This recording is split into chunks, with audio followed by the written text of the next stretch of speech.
కృతజ్ఞత హృదయంతో ఆయన్ని ఘనపరచడము, ఆయనను స్తుతించడము, ఆయనను మహిమపరచడము, ఆయన నామమును గొప్ప చేయడము, ఆయన చేసిన మేళ్లకు కృతజ్ఞత చెప్పడము, ఆయనను వర్ణించడము, ఆయనను కీర్తించడము, ఇదే దేవుడు కోరుకుంటున్నాడు.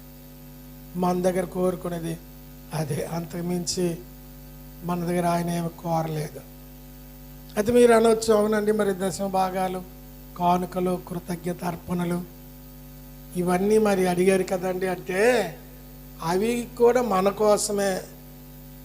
మనం దశమ భాగంలో కృతజ్ఞత అర్పణలు ఇస్తే మనం ఆరాధన చేసుకోవడానికి మందిరము, మనం కూర్చోవడానికి కుర్చీలు, చాపలు, మనం మంచి ధాటిగా దేవుని వాక్యం వినడానికి, ధాటిగా దేవుని పాటలు పాడడానికి సౌండ్ సిస్టము, మనల్ని దేవుని మార్గంలో నడిపించడానికి దైవ సేవకుని యొక్క పోషణ, మనమిచ్చే కృతజ్ఞత అర్పణలు, దశమ భాగములు, దేవుని సేవోపకరణములు కొనడానికి, దేవుని సేవా కార్యక్రమాలు చేయడానికి, దేవుని సేవలు ఎంతో ఖర్చు ఉంటుంది. వాటన్నిటి కొరకు మనకి అర్పణలు తీసుకురమనుడు అది. కానీ ఆయనకు మాత్రము కృతజ్ఞత హృదయం కలిగి ఉన్నాడా లేదా అది చూస్తాడు.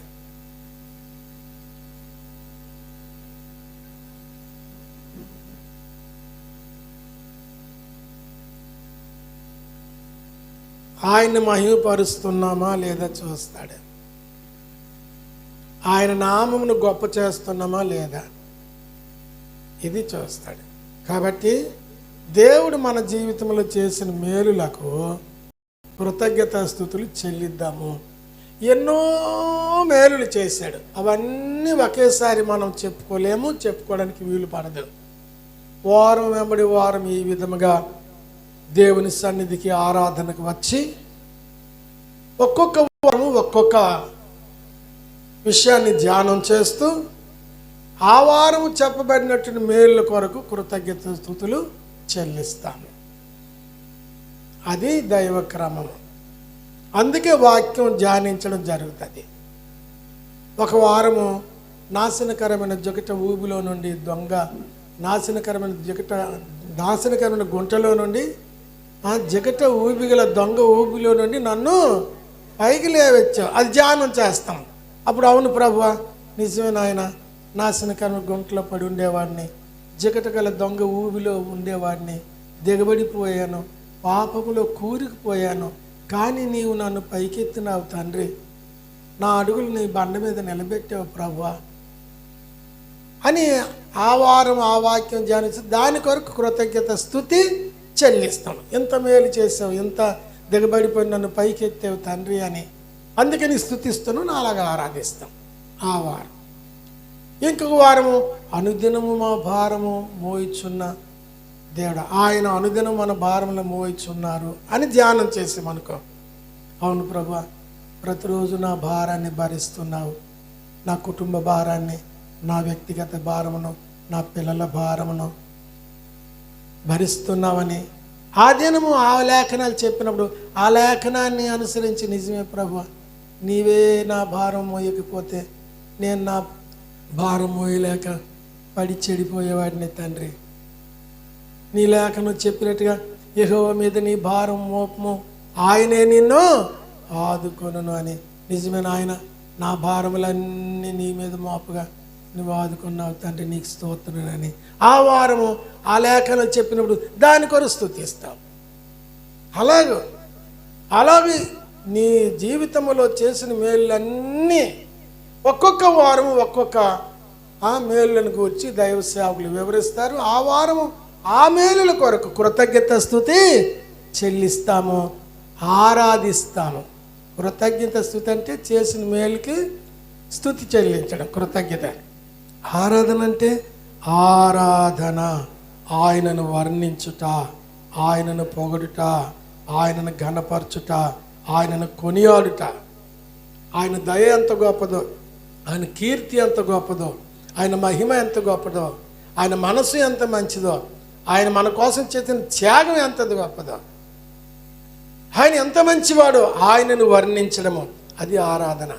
స్తుతి అంటే చేసిన మేళ్లకు కృతజ్ఞత చెప్పడం. అందుకు స్తుతి ఆరాధన అని అంటారు. వారు ఆరాధించి స్తుతించిరి అని ఉంది. ఇశ్రాయేలు ప్రజలు కాలం నుండి ఈ స్తుతి ఆరాధన జరుగుతూనే ఉంది.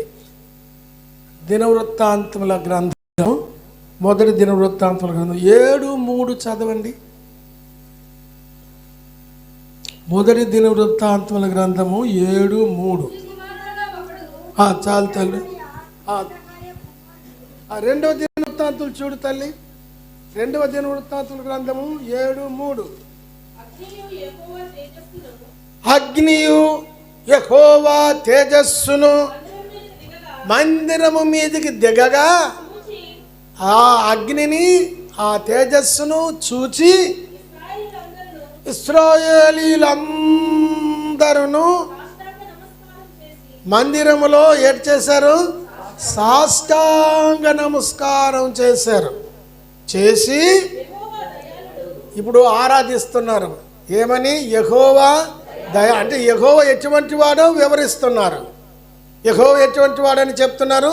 దయాళుడు. మనము అలాగే, యెహోవా దయగలిగిన వాడు, ప్రభువా నువ్వు ప్రేమ కలిగిన వాడు, నువ్వు సాత్వికుడవు నాయనా, నువ్వెంతో కనికరము కలిగిన వాడు అని. ఆయన కృప ఎటువంటిదో, ఎంతకాలం ఉండేదో అది వివరిస్తున్నారు.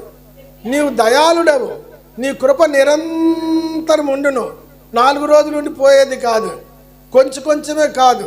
నువ్వు కృపా సమృద్ధి కలిగిన వాడు, నీ కృప ఆయుష్కాల పర్యంతరము, మా పిల్ల తదనంతరము మా మీద నిలిచి ఉంటుంది, నిరంతరం నీ కృప నిలిచి ఉంటుంది అని అలాగ ఆరాధించి స్తుతించిరి ఇశ్రాయేలు ప్రజలు. అది ఆరాధన, అది ప్రభు కోరుకునేది, ఆరాధించడం. మనం తెలియక ఎప్పుడు ప్రార్థనే చేస్తుంటాం. మనము ఎప్పుడు అడగడమేనా? అడుగుడు ఇవ్వబడిన అన్నాడు, అడుగు. మరి ఎప్పుడు అదేనా? మరి ఆయనకి స్తుతి ఆరాధన చేయొద్దా? ఆయన కృతజ్ఞత చెప్పొద్దా? అడుగుతున్నావు, ప్రతిరోజు అడుగుతావు, దేవుడు ఇస్తున్నాడు, మరి ఇచ్చిన దానికి థ్యాంక్స్ చెప్పొద్దా? థ్యాంక్స్ గివింగ్ ఎప్పుడు ఆరాధనే, ఎప్పుడు అడగడమేనా? మొన్న చెప్పాను కదా, సురేంద్ర పాల్ గారు, నాన్న మనకు ఒక 5 లక్షల రూపాయలు సహాయం చేశారు, మరి వెళ్ళి సురేంద్ర పాల్ గారికి థ్యాంక్స్ చెప్పు, కృతజ్ఞత చెప్పు నాన్నని మా అబ్బాయిని పంపించాను అనుకో. మా అబ్బాయి వచ్చి ఏంటనాలి, బావగారు నాన్నగారు మీకు థ్యాంక్స్ చెప్పమని పంపించాడు. నిజమే, చాలా.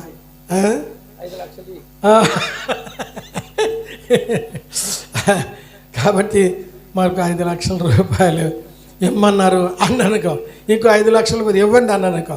నేను చెప్పింది ఏంటి? ఇచ్చిన 5 లక్షలకి థ్యాంక్స్ చెప్పి రమ్మంటే ఆయన వచ్చి ఇంకో 5 లక్షలు అడుగుతుంటే ఇదేనా? అలాగే దేవుని రోజు ప్రార్థన చేస్తుంటాము, ప్రార్థనకి ఎన్నో జవాబులు ఇస్తుంటాడు.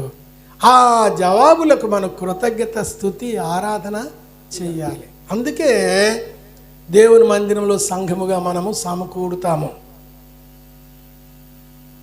150వ కీర్తన మొదటి మాట చూడండి.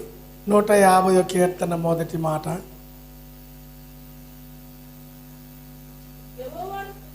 యెహోవాను స్తుతించుడి, ఆయన పరిశుద్ధ ఆలయమందు దేవుణ్ణి స్తుతించుడి. చూసారా? దేవుని మందిరానికి వచ్చి ఆయన స్తుతించాలి. దేవుని ప్రజల మధ్య, దేవుని సన్నిధిలో, దేవుని పెద్దల మధ్య, దేవుని సేవకుల మధ్య, దేవుని సముఖంలో ఆయన స్తుతించమని చెప్పాడు దేవుడు. కొందరు తెలియక మందిరానికే వెళ్ళాలి అంటే ఇంట్లో దేవుడు లేడేట అంటారు. అతని ఇంట్లో దేవుడు లేడని యేసు ప్రభు తెలియదా? మరి ఎక్కడెందుకు చెప్పాడు? ఆయన పరిశుద్ధ ఆలయంకి వచ్చి స్తుతించమని ఎందుకు చెప్పాడు? ఆయన చెప్పినట్టు మనం చెయ్యాలి. ఆరాధన, ఆయన మందిరానికి వచ్చి ఆయన స్తుతించి ఆరాధించమన్నాడు. అని చెప్పినట్టు ఆయన మందిరానికి రావాలి. ఈ దినాల్లో కొంతమంది ఏడ్ చేస్తారు. అప్పుడు కరోనా టైంలో చర్చిలకి వెళ్ళొద్దన్నారు కాబట్టి టీవీల్లో ఆరాధన కార్యక్రమాలు జరిగించేవారు. సేవకులు ఇళ్లల్లో ఉండి ఎవరి ఇళ్ళు ఉండి ఆరాధనలో పాల్గొనేవారు. అది కరోనా టైంలో ఎమర్జెన్సీ. ఇప్పుడేంటి, ఇప్పుడు స్వేచ్ఛగా మందిరానికి అందరు ప్రజలు ఈ మందిరానికి వెళ్ళి ఆరాధన చేయడానికి అవకాశం కొంటుండగా ఇప్పుడు కూడా కొంతమంది మందిరాలకు రాకుండా ఇంట్లోనే టీవీ ఆన్ చేసి ఆ టీవీలో ఎవరో సేవకులు ఆరాధన నడిపిస్తుంటారు. టీవీలో ఆ ఇంటి దగ్గర కూర్చొని ఆ టీవీ ఎదుట కూర్చొని, ఆ టీవీ అడిగి యేసు ప్రభు దేవుడు టీవీ ఎదుట కూర్చొని ఆరాధనలో సమయం గడుపుతారు. ఆరాధించండి అంటే వీళ్ళు ఈ కుటుంబం, భార్య, పిల్లలు ఒకరి తర్వాత వాళ్ళు ఆరాధన చేస్తారు. ఇప్పుడు మనం రొట్టె విరిచి కార్యక్రమం చేద్దామంటే వీళ్ళు ఏం చేస్తారు, ఆవేళ చిన్న రొట్టె తయారు చేసుకుంటారు, ఇంట్లో ద్రాక్షను తయారు చేసుకుంటారు. ఆ టీవీలో రొట్టె విరిచి కార్యక్రమం చేద్దామంటే వీళ్ళు తల్లి నలుగురు ఇంట్లో రొట్టె విరిచి కార్యక్రమం చేస్తారు. మరి అందరు అలా చేస్తే మరి ఈ మాట ఏంటి? ఆయన పరిశుద్ధాలయంలో ఆయనను స్తుతించుడని దేవుని మందిరం ఏర్పాటు ఎందుకు చేశాడు దేవుడు? కాబట్టి ప్రియులారా, దేవుని మందిరానికి రావడం చాలా ప్రాముఖ్యము. తెలియక ఎవరైనా చెప్పినా అలాగా ఆ మాట ఇంట్లో కూడా దేవుడు ఉన్నాడు కదా, చర్చిగా వెళ్ళలేట అంటారు కొందరు తెలియక. అటువంటి వారి సలహాలు వినకూడదు. కాబట్టి ప్రియులారా, ఈ సమయంలో మరి మనము కృతజ్ఞత ఆరాధన చేయడానికి 2 మాటలు మనం ధ్యానం చేసుకుందాం. చూడండి, కీర్తన గ్రంథము 34:7. కీర్తన 34:7 గమనించండి. యెహోవా యందు భయభక్తులు గలవారి చుట్టూ ఆయన దూత కావలి ఉండి వారిని రక్షించును. నీవు యెహోవా యందు భయభక్తులు కలిగి ఉన్నావు కాబట్టి మరి నీ చుట్టూ ఆయన దూత కావలి ఉండి నిన్ను రక్షించుచున్నాడు. కుమారుడా, నీవు దేవుని యందు భయభక్తులు కలిగి ఉన్నావు కనుక నీ చుట్టూ ఆ దేవుని దూత కావలి ఉంటూ ఉన్నాడు. మనకు కనిపించడు, మన చుట్టూ ఉంటాడు దూత. చుట్టూ ఉంటాడు దూత, మనల్ని ఆవరించి ఉంటాడు.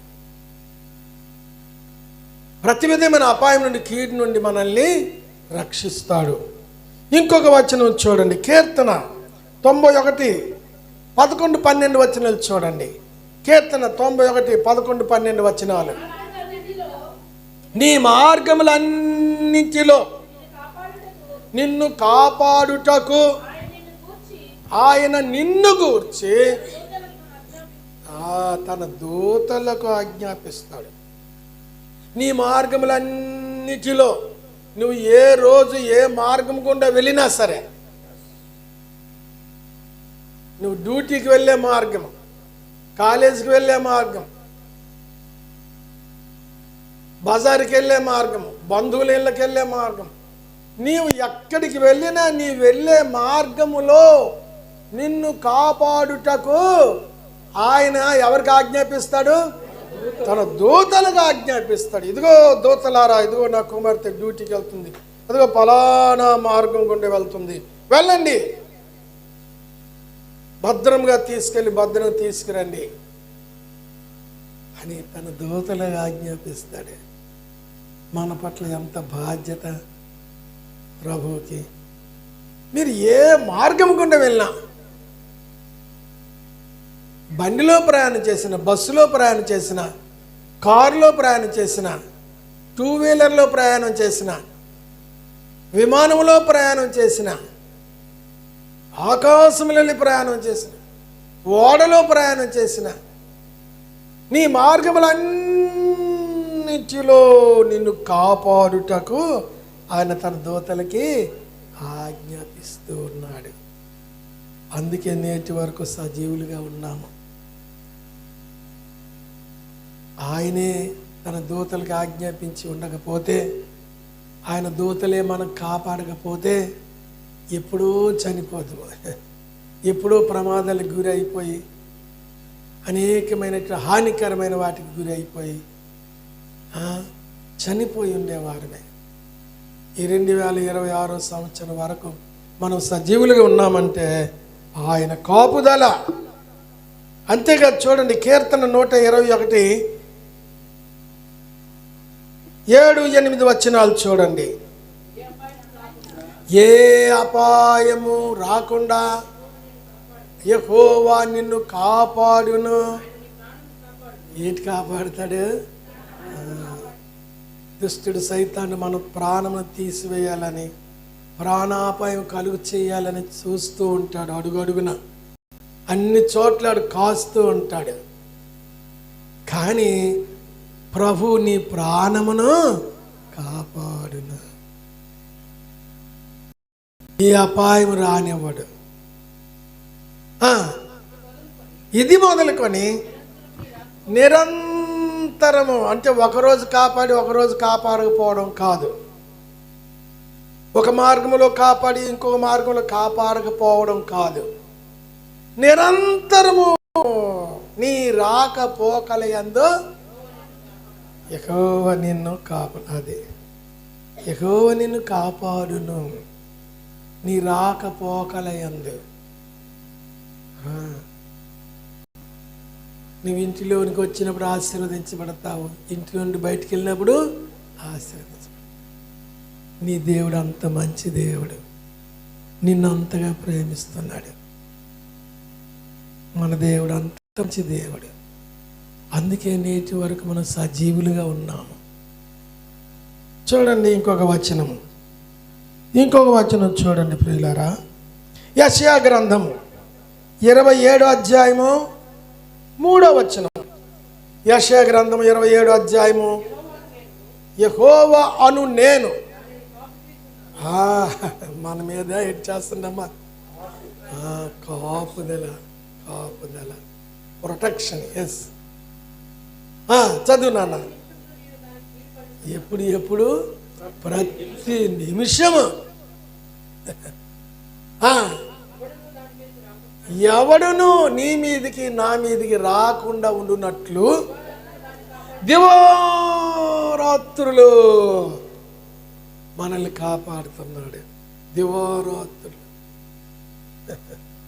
ప్రతి నిమిషం దివారాత్రులు మనల్ని దేవుడు అబద్ధం చెప్పడు సుమా. కొట్టికే గొప్పతనానికి కాపాడకుండా కాపాడుతున్నానని చెప్పేవాడు కాడు. సత్యవంతుడు. అబద్ధమాడుటకు ఆయన నరుడు కాడు. దేవుని కుమారి దివారాత్రం నిన్ను కాపాడుతున్నాడు. దేవుని కుమార దివారాత్రం నిన్ను కాపాడుతున్నాడు. ఇంకో వచనం చూడండి, ఎంత వివరంగా ఉందో చూడండి.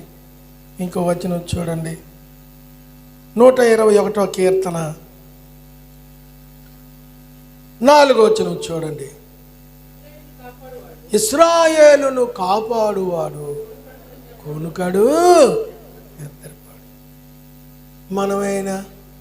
మనల్ని నిద్రపోనిస్తాడు. కొనుకుపాటు వచ్చినప్పుడు నిద్రపోనిస్తాడు. ఎందుకయ్యా అలా నిద్రపోతున్న? పిల్లల్ని వదిలేసి మనం నిద్రపోతాం. మన పిల్లలు ఎక్కడ వాళ్ళు అక్కడ నిద్రపోతుంటారు. మన పిల్లలకి ఏ తేలు వచ్చి కుట్టినా మనం చూడలేము. ఏ దురాత్మ వచ్చి పిల్లల మీద పడినా మనం చూడలేము, కాయలేము. వాళ్ళకి ఏడు జరుగుతుందో మనకు తెలియదు. మన పక్కన వెళ్ళి ఏ జర్రి వెళ్ళిపోతుందో, ఏ తేలి వెళ్ళిపోతుందో, ఏ పాము వచ్చి వెళ్ళిపోతుందో మనకు తెలీదు. మనం మరిచి హాయిగా నిద్రపోతాము. సుఖ నిద్ర ప్రభు మనకిస్తాడు. మనకి నిద్రపోనిస్తాడు. ఆయన మాత్రము నిద్రపోడు. ఎంత మంచిది. నా కుమార్తె ఇదిగో ఇక్కడ పడుకుంది, నా కుమార్తె బిడ్డలు ఇదిగో ఇక్కడ ఉన్నారు, నా కుమారుడు ఇదిగో ఇక్కడ పడుకున్నాడు, నా కుమారునికి బిడ్డలు ఇది ఇక్కడ ఉన్నారని మన మీద మన బిడ్డల మీద ఆయన కను దృష్టి ఉంటుంది. అందుకే మనం సురక్షితంగా పండుకొని సురక్షితంగా సజీవులుగా లేస్తున్నాం. మనకు పాట ఉంది కదా, నేను నిదురపోయి మేలుకొందును, నేను నిదురపోయి మేలుకొందును. నా పైన 10,000 మోహరించినాను, నా పైన 10,000 మోహరించినాను, నేనన్నాడు వెరువబోను. నేను ఎప్పుడు భయపడను, అందుకే హాయిగా నిద్రపోతుంటాం. దేవుడు మనకు అనుగ్రహించినటువంటి మన గృహాల్లో ఆయన కాపాడు. ఇశ్రాయేలు కాపాడువాడు, కొనుకడు నిద్ర దివారాత్రం కాపాడు. అంత మంచి దేవుడు. ఆయన నీ ప్రాణమును కాపాడును. చివరిగా ఒక వచనం చూడండి ప్రియులారా. కీర్తన 33వ కీర్తన 18-19 వచనాలు. ఆయన కనుదృష్టి నీ మీద ఉంటుంది కుమారి, నీ ప్రాణమును కాపాడుటకు, మరణము నుండి నీ ప్రాణమును తప్పించుటకు. మరణాపాయాలు దుష్టుడు సైతాన్ని ఎన్నో తీసుకొస్తుంటాడు, ఎక్కడికక్కడే మరణాపాయాలు తెస్తూ ఉంటాడు. నీ జీవితంలో ఎన్నిసార్లు ప్రమాదాలు సంభవించి చెప్పంటే నువ్వు లేచి చెప్తావు. ఎన్నిసార్లు నువ్వు మరణాపాయాలు తప్పించబడ్డావు కుమారా చెప్పంటే నువ్వు లేచి చెప్తావు. అవును, ఎన్నో మరణాపాయాలు మనల్ని తప్పించినాడు. నేను బర్నబాస్ అనే సహోదరుడు ఉన్నాడు, మేమిద్దరము నెల్లూరు సేవకు వెళుతూ ఉన్నాము. ఎన్ఏడి కొత్త రోడ్డు దగ్గర ఆ పెద్ద బస్సు మేము క్యాచ్ చేయాలి. ఇంటి దగ్గర నుండి ఆటోలో వెళ్తున్నాము ఎన్ఏడి కొత్త రోడ్డుకి. మా ముందు వేరే బస్సు స్పీడ్గా వెళ్తుంది, మా ఆటో వాడు దాని వెనకతలు స్పీడ్గా వెళ్ళిపోతున్నాడు. అది చాలా స్పీడ్గా వెళ్తుంది, దాని వెనకతలు వీడు కూడా స్పీడ్గా వెళ్తున్నాడు. మేము ఆటోలో కూర్చున్నాం. మధ్యలో ఆ బస్సుకి ఏదో అడ్డం వచ్చింది, సడన్గా వాడు బ్రేక్ వేసాడు. అప్పుడు మా ఆటో దానికి ఏటవ్వాలి, బలంగా ఎత్తుకోవాలి, ముద్దయిపోవాలి. ఆటో డ్రైవరు మేము చనిపోవలసిందే. హళ్ళిపోయాం. అలాగా ఇలా కూర్చున్న వాళ్ళు ఎగిరి ముందు పడ్డాం. అప్పుడు ఆటో వాడు భయపడిపోయాడు, వెంటనే బ్రేక్ వేసి హ్యాండ్ ఇటు పక్క తిప్పాడు. అప్పుడు ఆటో ఆగింది. రెప్పపాటున చచ్చిపోవలసిందే మేము. అప్పుడు ఆటో వాడు అన్నాడు, సార్ ఇప్పుడు నేను చచ్చిపోవలసిందే అన్నాడు. మీరు ఆటోలో ఉన్నారు కాబట్టి నేను బ్రతికేనని అన్నాడు. హల్లెలూయా. ఆ మాట అన్నాడు అతను. మీరు దైవ సేవకులు, మీరు నా ఆటోలో ఉన్నందువలన నేను బ్రతికేలేదు, చచ్చిపోవలసిందని. ఇక్కడ పార్వతపురం గిజబా అనే ఊరుంది, అక్కడికి సేవకు వెళ్ళాడు. సేవకు వెళ్ళినప్పుడు బర్నబాస్ ఇంటి దగ్గర నేను స్నానం చేయడానికి బకెట్ నీళ్ళు బయట పెట్టారు. చీకటి అయిపోయింది, రాత్రి అయిపోయింది. స్నానం చేసి ప్రేయర్ మీటింగ్కి రెడీ అవ్వాలి. బకెట్ నీళ్ళు ఇంటి బయట పెట్టారు, అంత చీకటిగా ఉంది. నేను ఒక్కను స్నానం చేయడానికి బకెట్ దగ్గర వెళ్తుంటే అక్కడ 4 కుక్కలు నన్ను చుట్టుముట్టాయి. నా మీద అన్ని వైపుల నుండి కలబడిపోతున్నాయి. ఉక్రోషంతో, కోపంతో, 4 వైపులు.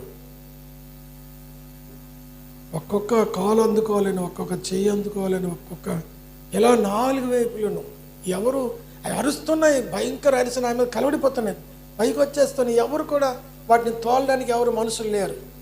నేను ఒక్కడనే దొరికిపోయాను. అప్పుడు నేను అనుకున్నాను, ఈ కుక్కలు నన్ను చంపేస్తే అనుకున్నాను. చాలాసేపు అలాగ నన్ను సీరియస్ చంపేయడానికి చూసాయి, కానీ దేవుడు లోపల ఉన్నాడు బర్నబాసు, అతని తెలియచేశాడు. అతని వెంటనే కర్ర పట్టుకొని వచ్చాడు. లేకపోతే ఆవేళ చీరేసి చంపేసాను. ఎన్నో మనం అక్కడక్కడ వింటున్నాం కదా, కుక్కలు మనుషుల్ని చీరేసి చంపేయడం, పిల్లల్ని చీరేసి చంపేయడం. లాబేసు అనే కొండల ప్రాంతము, అక్కడికి సేవకి వెళ్తూ ఉన్నాను. దారిలో ఏరు ఉంది. నేను వెళ్ళే దారిలో అది నేరోగా ఉంది. ఏరంతా చాలా ఫోర్స్గా వస్తుంది నీళ్ళు. అక్కడ అది ఎంత లోతో నాకు తెలీదు. ఇక్కడ యూతులు ఒడ్డున ఉండిపోయాను. అప్పుడు ఆ దారంటి వెళ్ళేవారు వచ్చారు. రండి సార్, మేము వెళ్తాము, మాకు తెలుసు కదా అన్నారు. వాళ్ళు వెంట నేను ఏట్లో దిగాను. నా చెయ్యాలు పట్టుకున్నారు, తీసుకెళ్తున్నారు. ఒక చోటుకి వెళ్ళేసరికి నాకు నేలకి కాలు అందలే, నేను మునిగిపోతున్నాను. నీళ్లు భయంకరంగా వస్తున్నాయి, ఫోర్స్గా నన్ను నెట్టేస్తున్నాయి. అప్పుడు అనుకున్నాను, ప్రభువా, ఈ నీటిలోనే కొట్టుకెళ్ళిపోయే తుప్పల్లోనూ నా శవము తేలుతుంది. కానీ దేవుడు నన్ను తీసుకెళ్ళిన అతను నన్ను గట్టిగా పట్టుకొని, నేను అతని భుజాన్ని గట్టిగా పట్టుకున్నాను. నేను కంప్లీట్గా మరి నా కాలు అందలేదు. ఇక ప్రభువా అని ప్రార్థన చేసుకుంటున్నాను. నా బరువు పట్టుకుంటూ అతన్ని కూడా తోసేస్తుంది నీళ్ళు, నన్ను నెట్టేస్తుంది నీళ్ళు. ఆ బలము దేవుడు అతనికి ఇచ్చినందువల్ల ఆయన అవతల ఒడ్డుకి చేర్చాడు.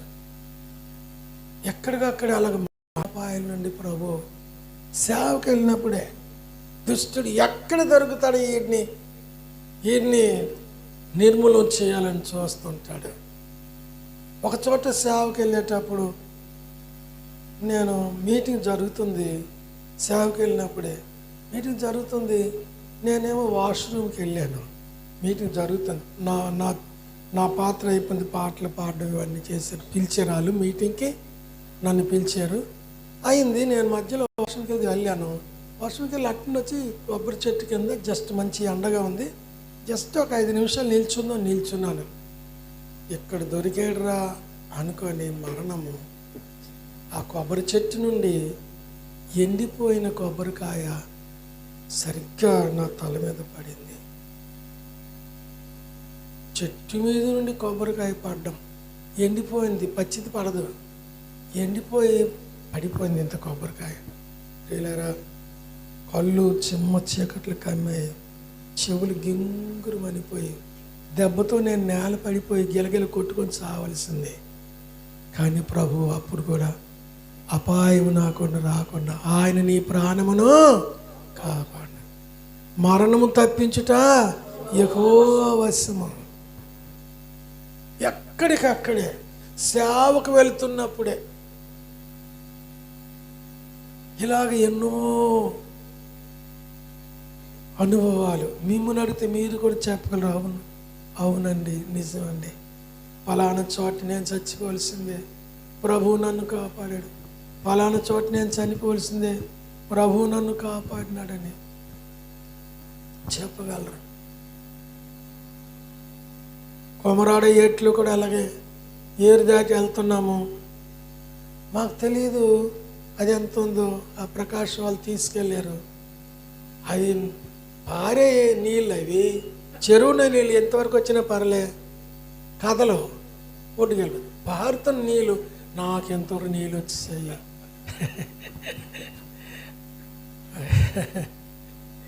ఎలాగా ప్రభువా, నీవు నా కుడి చేతిని పట్టుకొని ఉన్నావని భక్తుడు అన్నట్టుగా నీ మార్గములన్నిటిలో నిన్ను కావాలి. నేను ఎంత ఇలా కాలు ఇలా పైకెత్తి ఎంత అన్నా సరే ఇక్కడి వరకు వచ్చేటండి భారే నీళ్ళు అవి, అది కొట్టుకెళ్ళిపోతే నేనే తప్పులు ఎక్కడో సరే. అలాగే ఎన్నో ఎన్నోసార్లు ఎన్నో మరణాపాయాల నుండి తప్పించి అన్ని చెప్పిన సమయం చాలదు, కానీ ఆయన నీ ప్రాణమును కాపాడేవాడు. నిన్ను కాపాడు, కొనుకడు, నిద్రపాడు. నీ మార్గములన్నిట్లో ఆయన నిన్ను కాపాడు. అలాగ మీకు కూడా అనుభవాలు ఉంటాయి. ఎన్నోసార్లు మరణాపాయాల నుండి, కీడు నుండి తప్పించబడ్డాడు. అవును ప్రభువా, నీ లేఖను చెప్పినట్లుగా నీ దూతను నా చుట్టూ ఉంచి నన్ను రక్షించినావు.